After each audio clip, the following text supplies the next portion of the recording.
So I will be hosting Curiosita for us today. And from my side, then, a very, very warm welcome to everyone.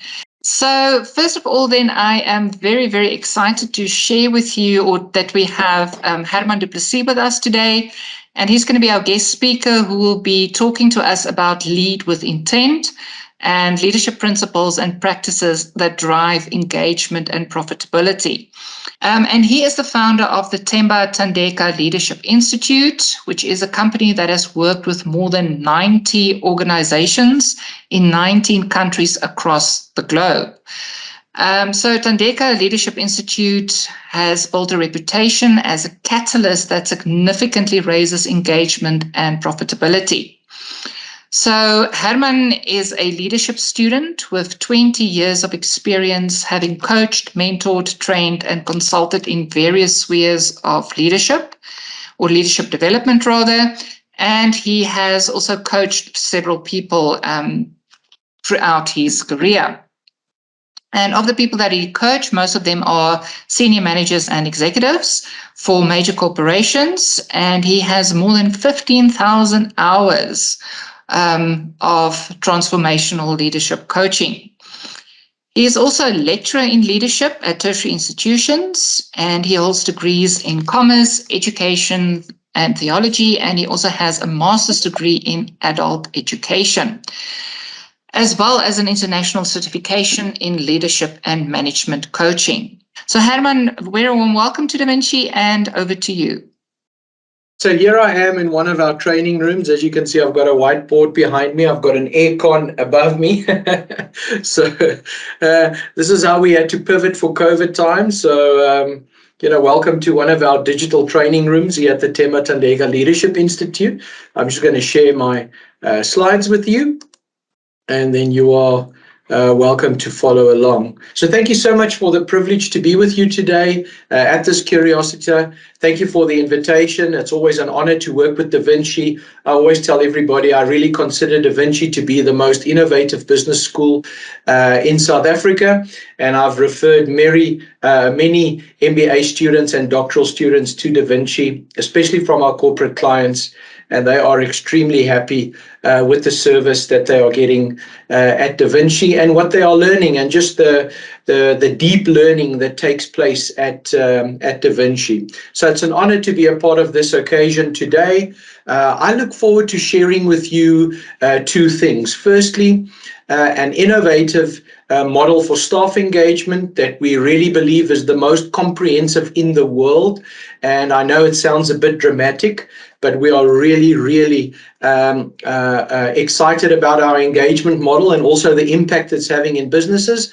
And then the biggest reason people disengage from businesses and their workplace environment is basically because of leadership. And I'd like to share 9 principles and practices that drive engagement and profitability, and also what the impact on culture is. So our business is basically an organizational behavior consultancy. That's the space where we play, the intersection between individuals, teams, and the organization, and all the systems and processes that's a part of that. So at the Themba Thandeka Leadership Institute, we serve our clients by assisting them to cultivate environments that create value.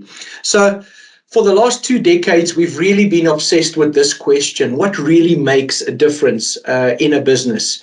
And I think after careful observation, the last 2 decades, we've seen that some teams just work smarter, they adjust quicker, they're more innovative, they deal with failure in a healthy and helpful way, they know how to handle conflict productively, and then very important, they embrace new opportunities without dropping the ball on current commitments. We find nowadays that a lot of our clients are so focused on the future that they actually forget to treasure what they have.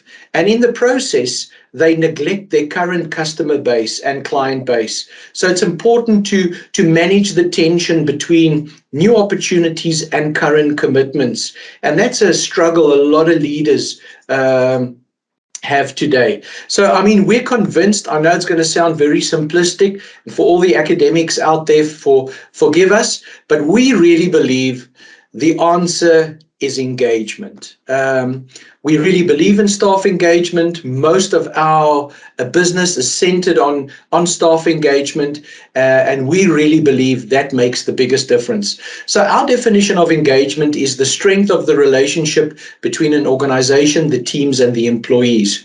Our favorite definition is from Ken Uhler, who's basically seen as the leading practitioner in staff engagement in the world. He used to be with Aon. He's now with Meta or Facebook as their global culture and engagement practice leader. He says that the concept of employee engagement is really about an employee's psychological investment in the organization and the motivation to produce extraordinary results.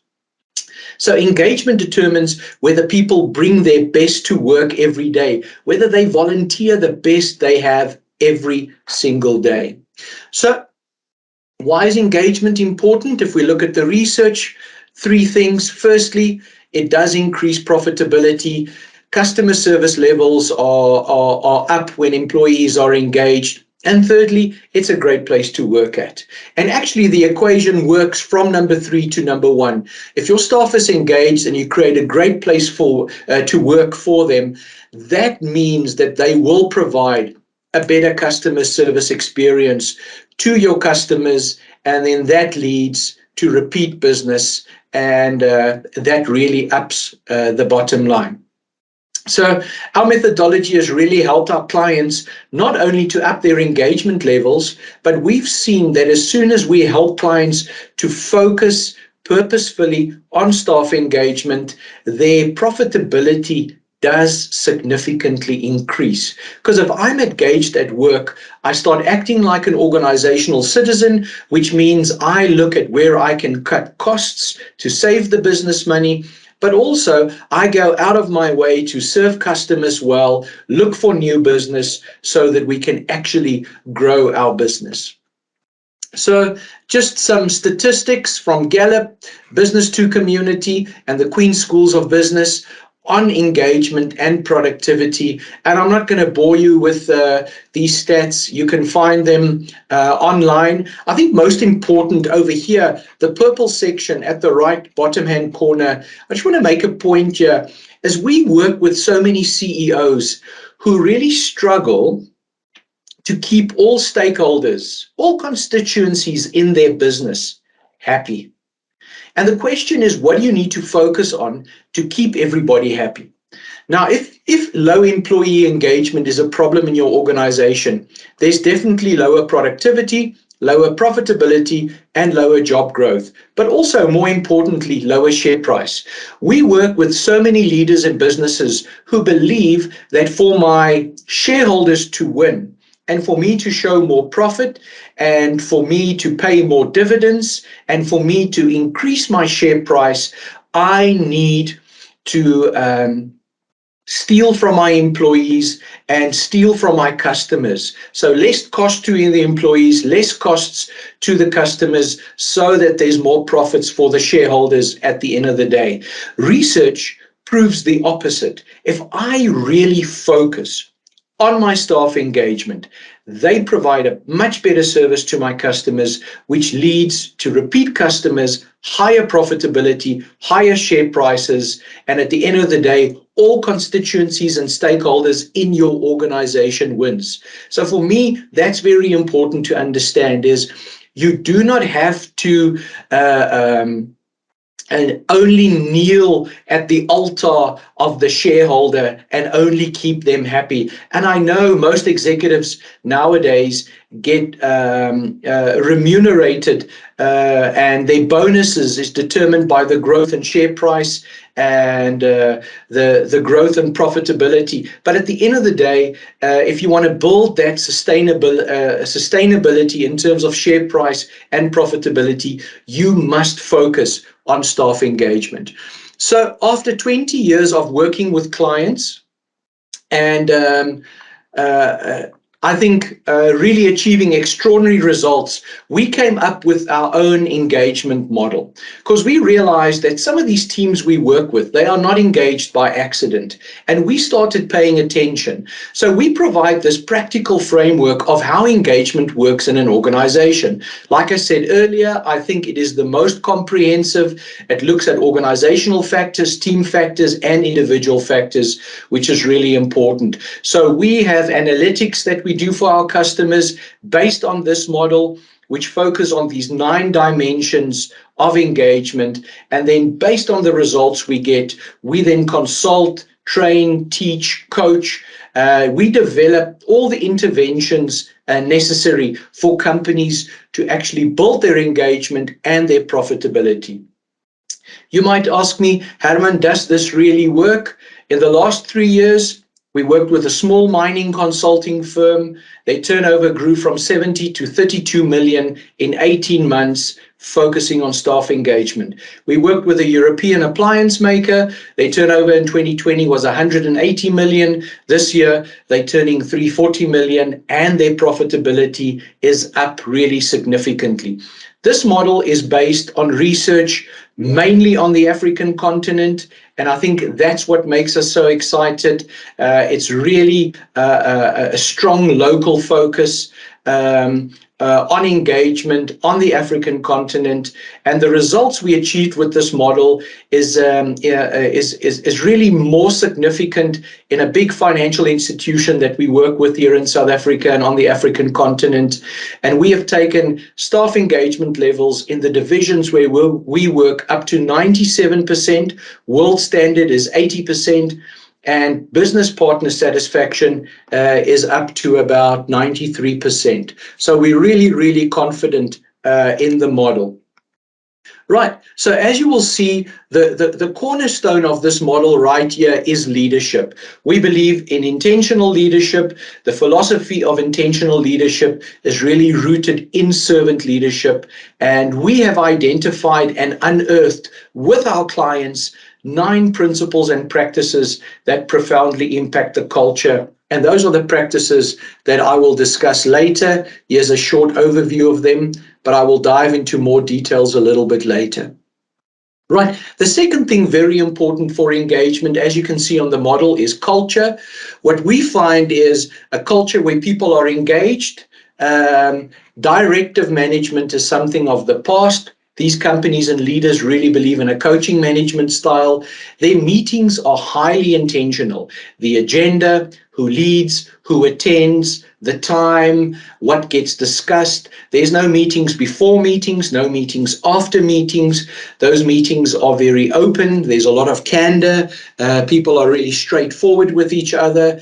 Then also these companies in their culture have a frontline obsession. They actually listen to the people on the front line working with customers, and they base their strategic decisions on the interaction with clients and customers. And there's a culture of listening. We pay attention. A lot of time and energy is spent on mindfulness, being present, and really listening to each other across silos in the organization. When it comes to strategy, what we found in these organizations with high engagement levels is that if they want action in their strategy, it needs to be remembered. For it to be remembered, it needs to be understood. And for it to be understood, it needs to be simple. The biggest problem with strategy in the corporate environment is it's usually written by people who did an MBA. And they try and sound smart. There's nothing wrong with an MBA, but they try and sound smart. They try and impress other people. But at the end of the day, it's just a big fat book report, and it serves no purpose whatsoever in the business. So what we believe in is keeping it really simple and then cascading that strategy in the organization, which means it's translating the strategy and reinterpreting the strategy of the company on each of the management levels in the organization. Then it's about guiding employees to then align their personal work goals with the strategic goals of the organization, and that leads to massive accountability. In one major corporate we worked in, we even helped the security guards to understand their work goals aligned with the strategic goals of the organization. So when it comes to the execution of the strategy, if it's remembered, it's understood, and for it to be understood, it must be simple, and that's very important. People engage when they see their relevance in terms of the strategy.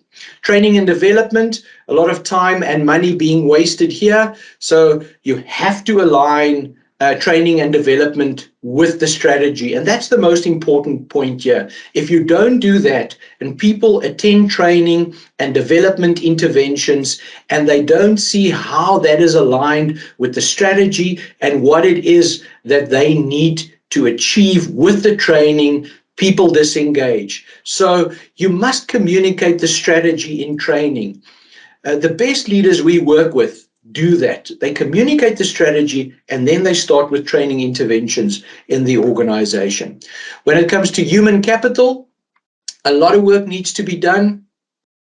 The most successful human capital divisions in major corporates and even in smaller businesses that they outsource human capital, they get people involved who are serious about the war on talent. It's not only finding the right talent, but then keeping the talent.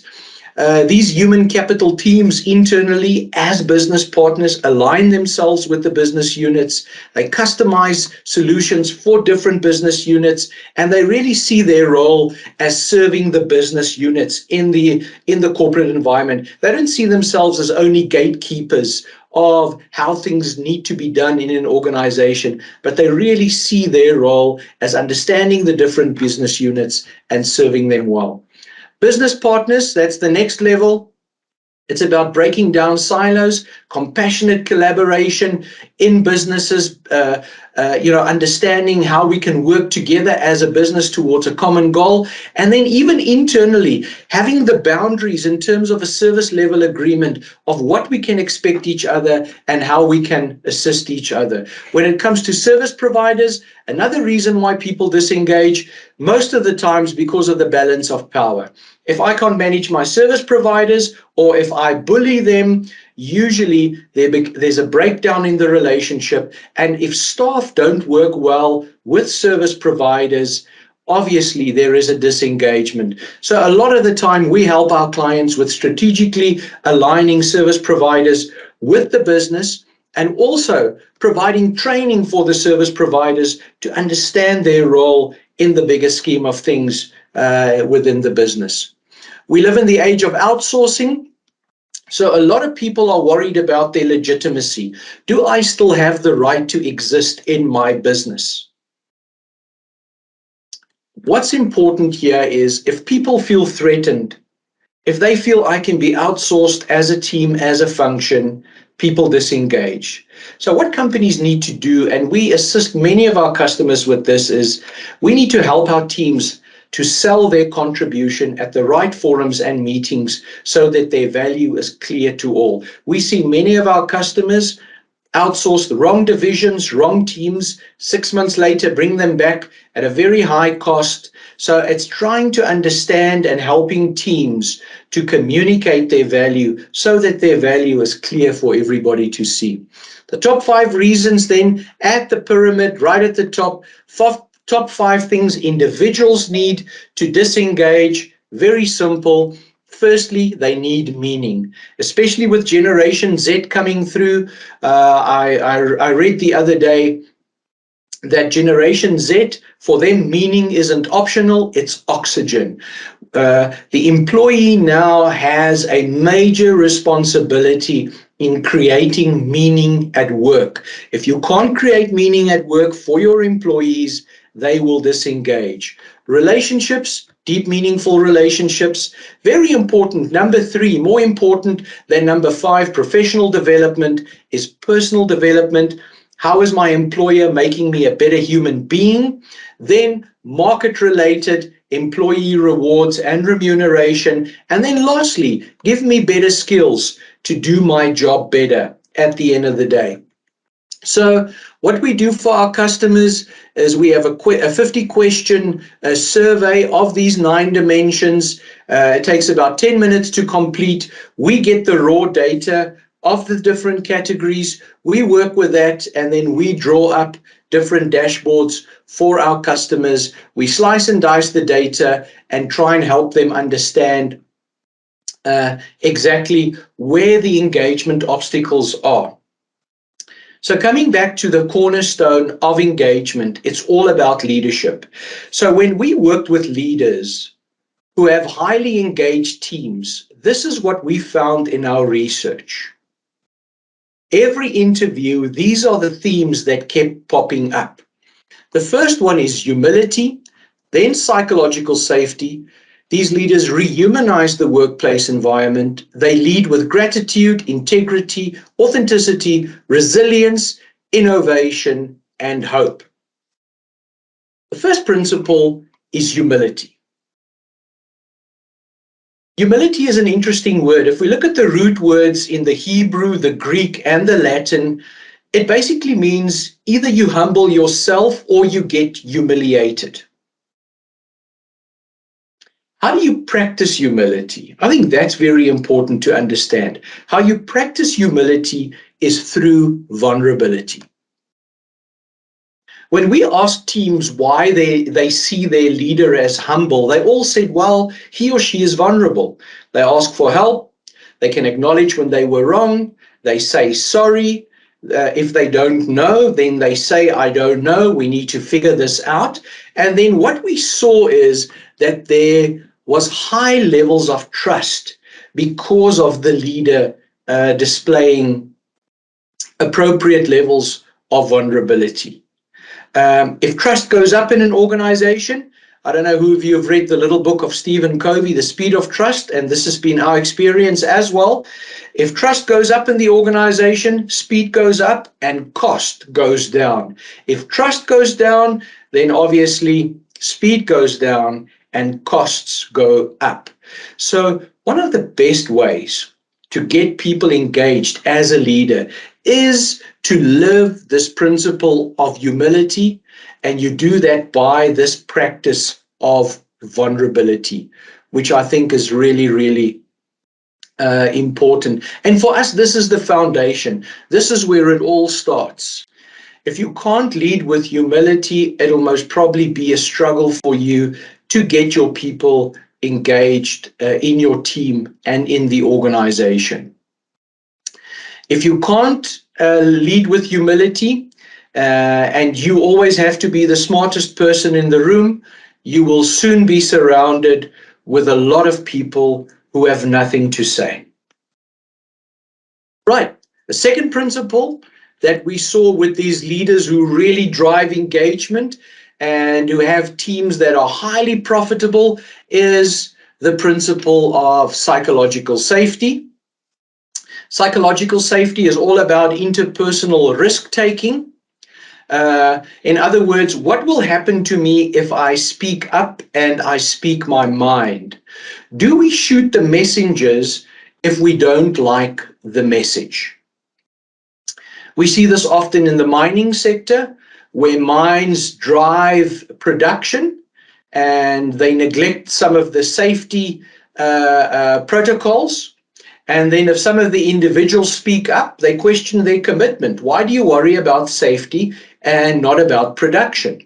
But we know what happens when there's a safety incident at the mine. The mine gets closed down. And the other day, one of our customers, our clients, got closed down. And they lost about 3.5 million rand every day.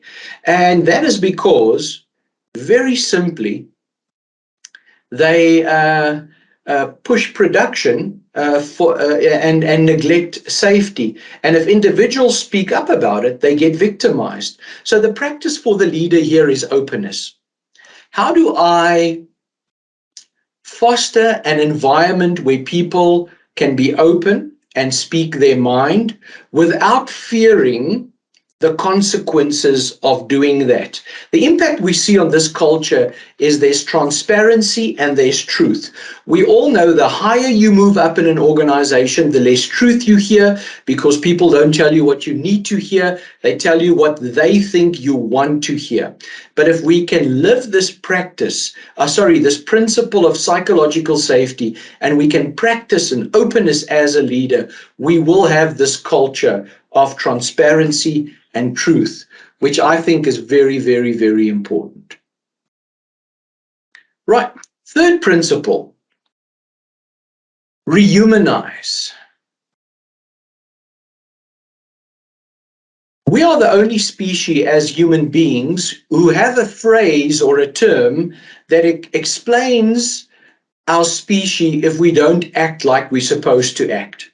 So if you don't act like a human, we call you inhumane. And if you lead in an inhumane way, you usually dehumanize people in the workplace environment. So the leaders we found who really rehumanize their teams and their organizations, their practice is empathy and listening.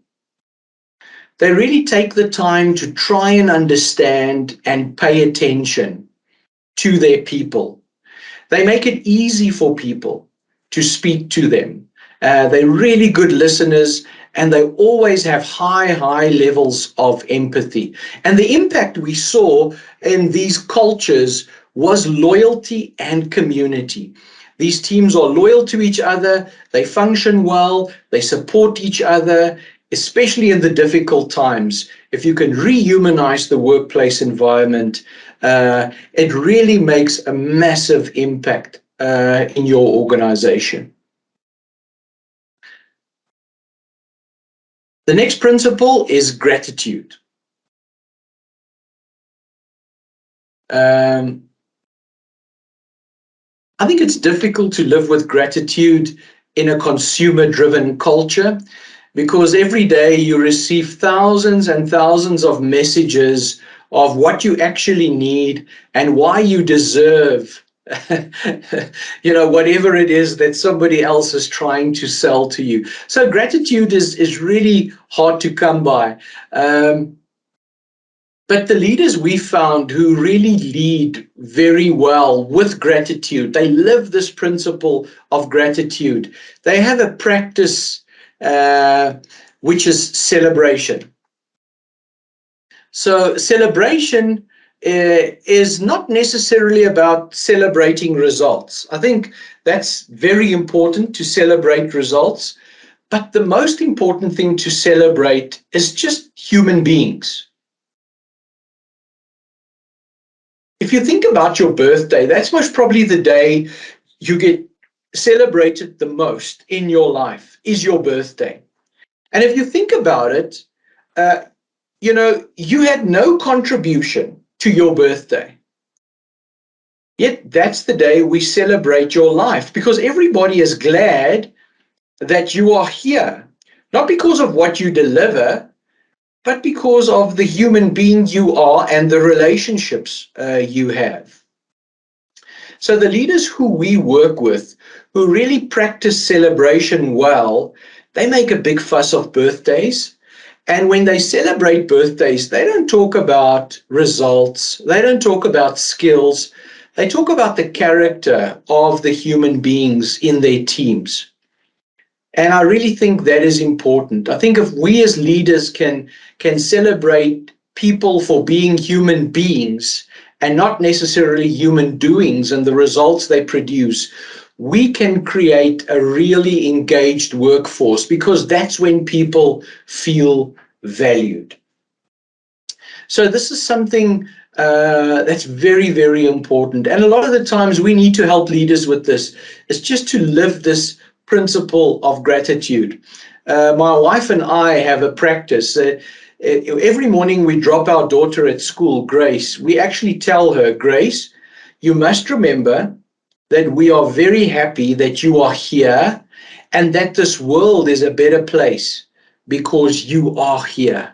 And, I really believe that helps my daughter to feel valued. And I don't think we get that message enough. So as leaders, to build a highly engaged workforce, what we see is leaders who very intentionally practice gratitude.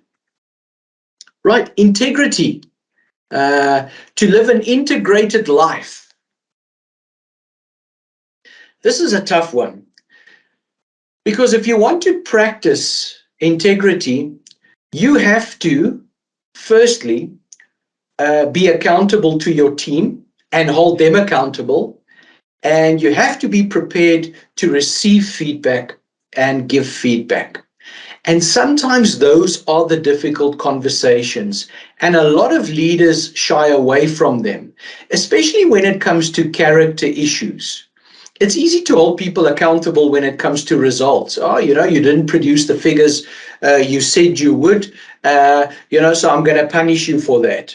I think what's really important is to have these discussions, to hold people accountable, to give them honest feedback, because that really drives integrity. Integrity, we know where we stand with each other, and I think it's so important. The impact on your culture will then be clarity and growth. People know where they stand with each other, they know where they need to develop, and then they actually go about it in the right way, focusing on the right areas of growth in their lives. Authenticity. I think with this new generation in the workplace, I think with the tail end of the millennials and these new Generation Z employees entering the workplace, they can spot a fake a mile away. And what we found with leaders who really drive engagement is they are raw and they are real. They are really authentic. And what we found with these leaders is that they spend a lot of time in reflection. I once found a research study done by the University of Philadelphia. I think it was the Department of Sociology. They took 100 people over the age of 95 and asked them one question: if you could live again, what would you do more of? And their top three answers were, number 3, we would risk more. I think if you're 95 and you sit on your veranda, you think, I played life too safe. I could have risked more. Hey, the second thing they said is they would do more things to leave a legacy. So they were a bit selfish in their focus. Maybe they should have done more for other people and leave a legacy for people to remember them. But their number one answer was reflection. And these researchers were surprised. They went back and they asked them, but why is your number one answer reflection? Why would you reflect more if you could live again? And their answer was pretty similar. They said that once you move beyond 75, 80, most of what you do every day is you reflect. And that's when you realize the power of reflection. Most of these people reflected on their lives and realized they repeated the same mistakes over and over and over again. And if only they took the time to reflect, they could have changed their lives and the course of their lives. You know, Carl Jung said, hurry is not from the devil, hurry is the devil. John Maxwell says, humanity rarely finds new ways to fail because the old ways are serving us well. So we need to make time to reflect. A lot of what we do is we give leaders a set of questions that they can use to reflect with, so that they can really become more authentic in their leadership, which I think is very important. So what do we see? The impact on the culture is, if the leader is authentic and he practices reflection, is that people become more aware of the reality, their own reality and the reality of the team and the business. But then everybody engages in this practice of reflection, which is very important. Next, resilience. This is an interesting one. I've read so many articles and research studies that proves that the fastest declining human trait out there is resilience. Our levels of resilience is dropping at astounding rates, and there are many reasons for it. And we do a lot of work for companies when it comes to proactively building resilience, because when you get to burnout, when you get to problems, and you have not proactively built up your resilience levels, it's a problem. You can't then start building resilience. It's too late. And the way these leaders built resilience is through the practice of legitimate suffering. This is a term we borrow from Scott Peck. He wrote a book, The Road Less Traveled, and he talks about legitimate suffering, the normal everyday problems we all need to deal with. You know, I work with so many leaders who tell me, I don't want my kids to suffer like I do, or I did. And then I usually tell them, well, look at where your suffering has brought you in life. Don't you think you need a bit of suffering so that you can build up resilience, so that you can deal with the normal problems that life throws at you? I had a client the other day and his wife called me and I thought, oh my gosh, now I'm going to have to do marriage counseling. And obviously I'm not trained for that. But at the end of the day, she didn't call me about her marriage. She called me about her 33-year-old son who still lives with her and is going nowhere. He's tried to study so many different things. He watches Super Sport in the morning. And then he has a big breakfast that his mom makes for him afterwards. And then he goes to the gym. And then in the evening, he goes out with his friends. And I just asked these parents one question, who pays for everything?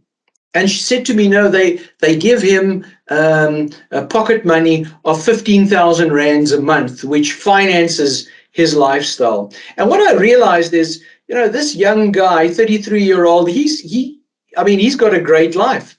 He doesn't mind that his life isn't going anywhere because there's no legitimate suffering. So when his parents cut him off with the 15,000 rand, a week later he was in my office crying, telling me his life was going nowhere. So that is just a simple example of legitimate suffering. In the workplace environment, we see how leaders don't bail out their teams too early. They really allow them to suffer, to try and figure out things on their own. They don't just give them easy answers or the quick solution. They really allow them to struggle, because what you have in your culture then is a culture of tenacity and perseverance. We were very surprised with this principle and how these leaders actually allow their people to suffer a bit. It's if the report is due, the report is due. I'm not going to bail you out. If you miss the deadline, there has to be consequences. Yes, we all have freedom of choice, but once we've made the choice, we don't have freedom of the consequences. And I see too many leaders bail out their people of the consequences. I see too many parents bailing out their kids in terms of the consequences, and that leads to a lot of trouble, or actually just a lack of resilience. Innovation, very important. There's a lot of talk about agile. There's a lot of talk about the pace of change. Innovation is a non-negotiable. These leaders who drive engagement, really committed to innovation. They allow their people to be curious, to experiment, and to fail fast. And the impact on culture is learning and progress. I can say a lot about this, but I really think this is self-explanatory. Last principle is hope. Leaders are dealers in hope. What we saw with leaders who really drive engagement is that they coach and challenge people's reality. People can very easily fall into victimhood, feel sorry for themselves, feel the world owes me something, or they could fail at something and just want to give up. And what these leaders do is they come in, they coach, they challenge. And what we found is that there are really these leaders, they have this ability just to create these cultures of meaning and purpose for their people, because they are constantly helping individuals through coaching and challenging to bring their subjective reality in line with the objective reality out there. And that's wonderful to see. So that's me for now. I'm now very happy to try and answer your questions. These are the principles over there, the practices, and right over here, the impact on culture. Thank you very much for listening to me. Any questions? Thank you so much, Herman, for that very interesting and insightful presentation. Any questions, comments for Herman? Yes, Dr. Claudia. Thank you so much, Dr. Franzel. Thank you, Herman, for this beautiful presentation. Made a lot of sense, and we can see all the touch points and the low-hanging fruits and etc. You touched on all of that excellent, brilliant service that you're offering. I heard you talk something about the model, and I'm wondering whether you're using the same model for different industries, because the engagement seems to be sparked across industries where we're talking about the human being or the human factor. So is this model really conducive to various different industries? I just want to talk about that. And I love the part about the dehumanizing, and just my 2 cents in there about the rehumanizing. So just a quick thought on that one. And thank you so much. Thanks for the work that you are doing, Herman. Thank you, Claudia. I appreciate the question. The model stays the same, but we use different questionnaires when we measure in different industries. So when we tested the model, and we tested it on 15 different groups and various organizations initially, we did adjust the scale initially to get more consistent results. And then we have different sets of questionnaires that we use depending on the industry and also the level of the employee in the organization. Thank you, Claudia, for that question. We've got a question from Dewald as well. Dewald, please go ahead. Hi, Herman. Excellent. Thank you very much. My question is, it can become a bit difficult to balance empathy with legitimate suffering. Your comment? Yeah, I think that's very appropriate question, and we get it often. It is difficult, but that's where I think the concept of boundaries is so important. If you take a look at the research in servant leadership, a lot of it leads back to biblical roots, specifically Jesus Christ. And what's interesting is, if you read the text, and the original texts of the Bible is, there were a lot of times when Jesus could still heal and feed people, but he upped and he left. He drew a boundary because he knew, he had to manage himself as well. And especially with his disciples, he was quite hard on them. Robert Greenleaf also makes that point in his research, that we need clear boundaries when it comes to balancing some of these aspects of servant leadership, or like we like to call it, intentional leadership. I hope that makes sense, Dewald. It does. Thanks, sir. Thank you for the question, Dewald, and thank you for the answer, Herman. I also had a similar question around, for me, it's really not difficult to empathize, and I agree with you. One definitely sees the benefit of that in terms of loyalty. But for me, this whole notion of legitimate suffering is something new that I've learned, and building people's resilience through the legitimate suffering. So I really like that contribution as well. I'm really concerned about the mental health pandemic. The other day I read that 41% of South Africans struggle with some mental health related issue, and only 9% of our population gets the right kind of help. So I really think the employer has a major responsibility, because if 40% of your workforce is struggling with mental health, the impact that has on the other 59% is also big. So, resilience is so important to me. I'm really concerned about that. It's when we've got a specific course, we called it Building Mental Tenacity and Resilience, and we took it to our clients in 2017. Nobody signed up for it. Everybody thought, and we even took them to the research that Princeton did, the diseases of despair, and how the life expectancy in most Western countries are going down because of mental health and mental health related issues.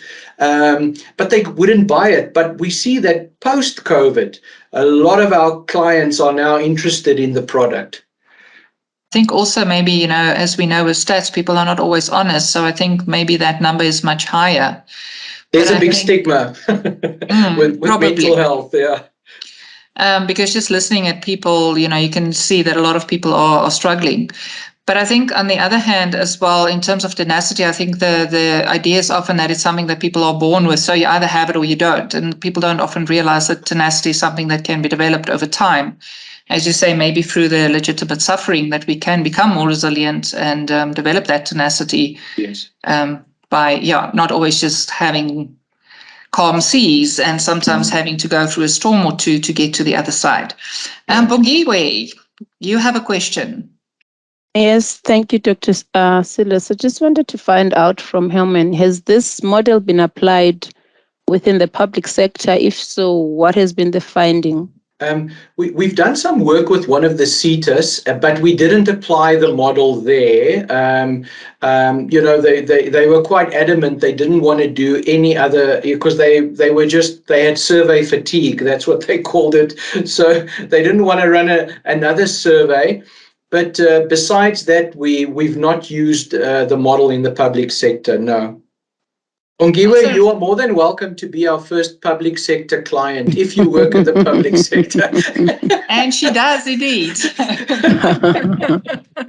Bongiwe, there's a nice invitation for you. All right. Also really like Janet's comment. She was talking about empathy and that, you know, empathy doesn't mean that we necessarily have to be sorry for people, but it also means stretching them and growing them, helping them to cope and loving them enough to support their development, which I really like from that perspective. I love that. One of the toughest things is to discipline my daughter. One of the toughest things. After I've disciplined her, I walk down the corridor and I cry. It's hard, but I know I'm preparing her with legitimate suffering, because out there, life's not going to be that easy on her. Well, Hermann, I still haven't mastered doing that with my cat, though. Not with the child, but not with my cat. I really struggle to discipline my cat, and therefore she just does whatever she wants to. But apparently disciplining cats do not work. So, I don't think you can discipline cats. I was just about to say. All right. Any other questions for Hermann? Or I just want to make a comment. You know, Claudia quoted Carl Jung there, and I really believe that's true. You know, neurosis is always a substitute for legitimate suffering. Scott Peck said that mental health is the rigorous commitment to reality and facing reality, which includes legitimate suffering as well. So I think it's very, very important. Agreed, Hermann. I love that. And then the last thing from my side that I wanted to say is something that I also really liked. You were saying that you really struggle to discipline your daughter. Something that I sometimes struggle with is not bailing people out. And I think that was also quite insightful for me, because I think as leaders, we want to protect people, and then we jump in and we fix mistakes for them, or we don't make them accountable for their mistakes, or we take the responsibility for their mistakes. And I think that was also quite insightful, that sometimes we have to hold back a little bit, that people can suffer the consequences of their decisions. And something we saw, Franzel, is when these leaders allowed their people to suffer a bit, and then they pulled through, the celebration afterwards was incredible. You know, just that sense of, I worked hard, I suffered for this. There's a greater appreciation for it as well. Absolutely. I watched a documentary once where they used children, and they had to use those little blocks that you have to fit into the little shapes and that you need to put into that round thing, whatever. Yeah. And, the mothers want to help the child. So if the child gets frustrated and they can't get the little square into the square, then the mother jumps in and helps. And then one of the psychologists is saying, no, you can maybe just reposition the block so that the child can sort of see how it should go in, but don't do it for them. Yeah. Because that sense of accomplishment is so much greater when a person struggled and then eventually figure it out. And then they get that sense of, wow, I did it and I accomplished. So I definitely agree with you on that one as well. All right, so thank you very much, Hermann. I'm going to hand over to Lita now, if you haven't experienced Lita yet, so you're really going to enjoy this. So Lita, handing over to you to summarize for us. Thank you, Dr. Silhia. So here is the visual summary of what I've heard. Lead with intent. So Hermann spoke to us about their focus from individual to teams to organization. And they started asking the question, why do certain teams perform better? Why do certain teams get it right to balance that new versus the current stuff that they have? And he spoke about engagement being the secret sauce. This engagement is the strength of the relationship. That is what makes it a good place to work. That is how you create those organizational citizens. And you don't have to compromise on employees to create the value for your shareholders. The numbers is very clear, 202% better performance than competitors through this. And then he spoke to us about the particular model, and I want to go through that very quickly because I really, really like that. 9 leadership principles, a culture of coaching, intentional meetings, a frontline obsession, and a culture of listening. The strategy is remembered, understood, and simple. People know where they fit in. Human capital focus on the war on talent as well as serving the business. Training and development is always linked back into the strategy. The service provider, we are conscious of the balance of power and we treat them in the best way possible. Business partnering means we focus on collaboration and the service level agreements. Legitimacy is outsourcing correctly, making sure that people understand they still have the right to exist. And obviously that leads to the staff engagement around meaning, relationships, personal development, rewards, and skills. And then we moved into those 9 leadership principles, and I'm going to go through them. First of all, leading with humility, saying when you're sorry, when you've made a mistake, and asking for help when you need it. Psychological safety, creating an environment where people can say what they mean and truly say that. Rehumanizing, listening to people. I'm going to move to the left. Gratitude, celebrating people for who they are. And integrity, leading with integrity means asking for honest feedback and using that for growth. Authenticity means we spend time to reflect as leaders. On the right-hand side, resilience, that legitimate suffering with the boundaries, obviously, but allowing the suffering and applying the consequences. How facing reality can help you build that legitimate suffering. Innovation, experiment, fail fast and learn from that. And then finally, hope, making sure that people know that is a silver lining at the end of the road. And that, in a very quick visual summary, is what I've heard over the last hour or so. Dr. Sawyer, back to you. Thank you so much, Lita. Much appreciated. And I'm sure, Hermann, you will also appreciate that visual summary. So thank you very much, Lita.